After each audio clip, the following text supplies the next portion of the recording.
আপনার হবু হাজবেন্ড যদি চায় তাহলে আপনাকে বাইরে পড়তেও দিতে পারে। আমার হাজবেন্ড চাইলে আমি খাবো, তিনি চাইলেই আমি পড়বো? সব চাওয়া পাওয়া কেন তার উপর ভিত্তি করে হবে বলেন তো? আমার কাছে কেন এসেছেন?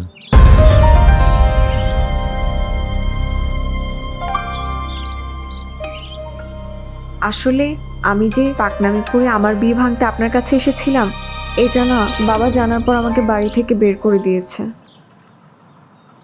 এখন আপনি যদি আমাকে দেখতে আমাদের বাড়িতে যান, মানে একটু দয়া করে, তাহলে আমি বাড়িতে ঢুকতে পারবো।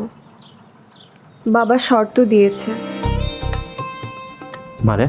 আপনাকে কষ্ট করে আমাদের বাড়িতে যেতে হবে, তারপর আপনাকে আদর আপ্যায়ন করা হবে, তারপর আমাকে সাজিয়ে গুছিয়ে কোণে দেখার মতো করে আপনার সামনে হাজির করা হবে, তারপর আপনার সামনে রাখা হবে ভালো ভালো খাবার, এরপর আপনি আরাম করে সব ভালো ভালো খাবার থেকে একটু একটু করে টেস্ট করবেন। খাওয়া হয়ে গেল, এরপর আপনি ঢেকুর তুলবেন, তারপর আমাকে রিজেক্ট করে চলে আসবেন। আমি কথা দিচ্ছি, আপনি মেয়ে দেখতে আমাকে যেই টাকাটা দিবেন সেই টাকাটা আমি আপনাকে ফেরত দিয়ে দিব, ট্রাস্ট মি।